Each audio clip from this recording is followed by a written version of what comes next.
Hi guys, this is Kayla. And this is Becky, and we're with a couple of these read. Yes, and we also love to predict our Book of the Month picks. We got, what, like 4, right? Some of them were add-ons. Yeah, for July, which we knew they'd be add-ons. Yeah. So this month, for August, we've got several picked out. We are trying to limit ourselves and not pick too many. Yeah, sometimes we get carried away. Oh, we do. And a lot of it's wishful thinking.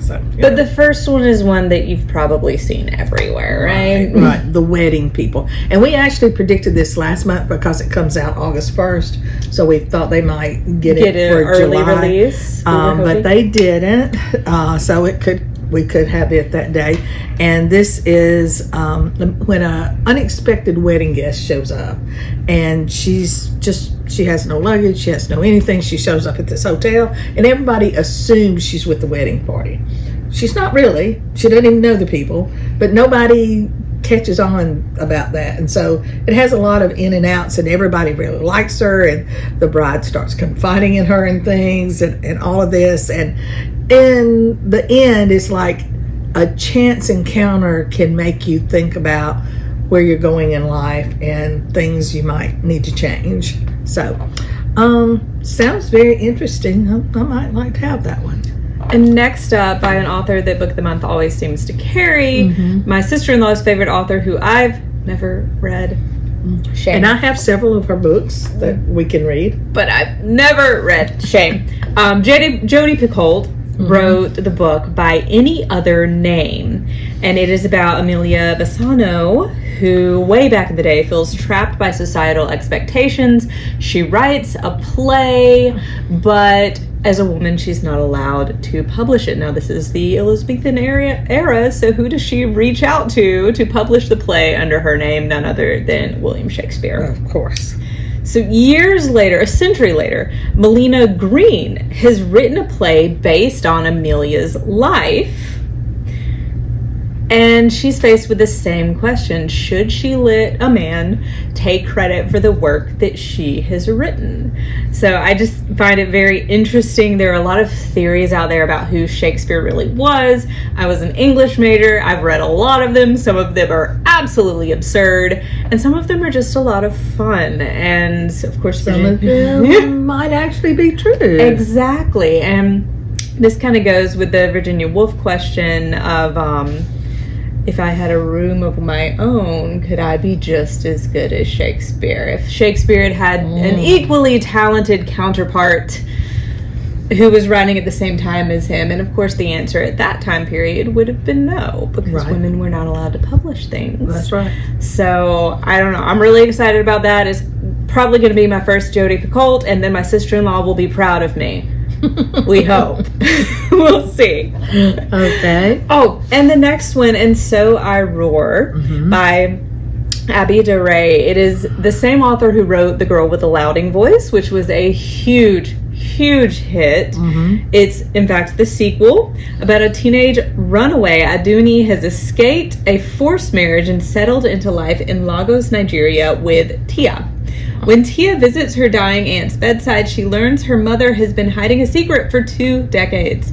Now, Tia has to deal with the repercussions of that secret and what that means for her family. So if you enjoyed Girl with the Louding Voice, which most people did, you should definitely pick up this one. And we're hoping the Book of the Month carries it so that the copies can look identical on our shelves, because our shelves are important to us. That is right. No. The other one, I'm not exactly sure about this one, but it just looked interesting. The Housekeeper's Secret. It's 5 years Kate has been hiding her past by working as a housekeeper in a northern England estate.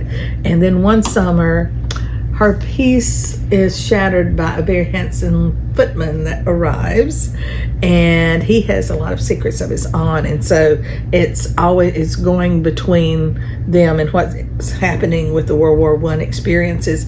And that's one reason I chose it, is because Book of the Month tends to like historical fiction, Yes. during World War I and World War II. And when I read the description, I was just like, if this is The Housekeeper by Frida McFadden but set in World War I am all over it. Yeah. Because it's got that hint of mystery, Right. but it's also historical fiction, and I love it when genres kind of blend together. Yeah, right. Then we have the Breakup Pack, and just this I really liked the cover. And this might actually be more of an aardvark pick, but especially looking at the cover, how pretty it is. But it's two best friends that haven't spoken in like 10 years. They break up with their their significant others, and then they pretend that they're dating, and all of their little escapades go viral. So it's just supposed to be a fun and really emotional type novel, and so a fun read. And so we'll see what it means here. And then I'm going to try to say this name right. There Are Rivers in the Sky by Elif Shafak. Very good. Yes, I had to Google how to say that name right, guys.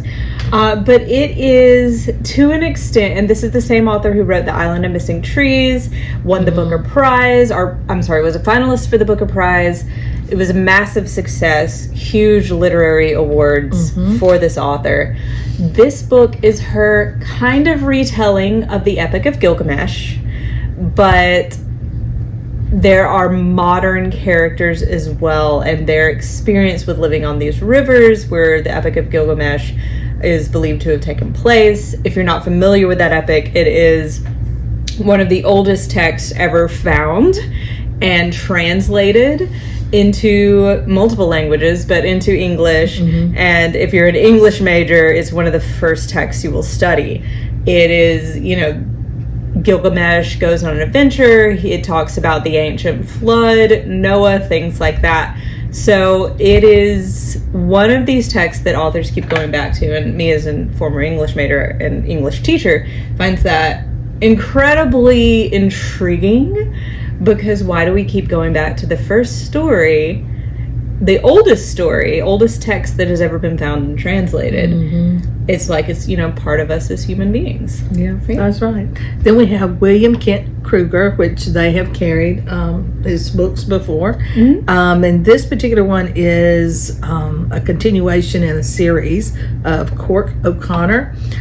His family ends up he is investigating the missing teenage daughter of a Minnesota politician, and in the process he comes across a body of a Native American woman, and this finding is not getting as much attention as this politician's missing daughter is, but he finds a connection between the two, and in doing so it also brings up that his own grandson leads him to think he could be the next victim, whether it's a kidnapping or a murder, and so he has to solve the mystery in order to save his own grandson. So then the last one we have is The Plus One, another wedding book. We started with wedding. We'll end with the wedding. However, I don't think this wedding ends as happily as the first wedding. No, it's supposed to be the wedding of the year. You have these two very wealthy, well-known business moguls that are getting married. It's just supposed to be like they've like rented out this whole resort. All these people are here. This is where everything's going to happen. Everything's going just fine. And then the day before they're supposed to get married, they're both found dead. Oh, goodness. Yeah, so there will be no wedding. And so then you have to delve into, well, what happened? So it just sounded very interesting to me. So that's why I put it on the list, whether they get it or not. I see it says The Guest List, which amazing novel, meets White Lotus, which was the television show, and all I know it won several awards, and that I've been told by multiple people I should watch it. I don't watch a lot of television, my bad, guys. But if you're a fan of either of those, definitely look into this. S.C. Lalli is the author of The Plus One, so I just thought it might be interesting. So we'll see if they pick it up or not, and if not, maybe Aardvark will. So it might end up on our shelf anyway. So that's our predictions for August. What have you guys got out there for us? And I'm super excited about these choices, and I want to hear what are your ideas. Yeah. And what would you pick if it was our ideas? That's right. Which one would be your pick? Bye, guys.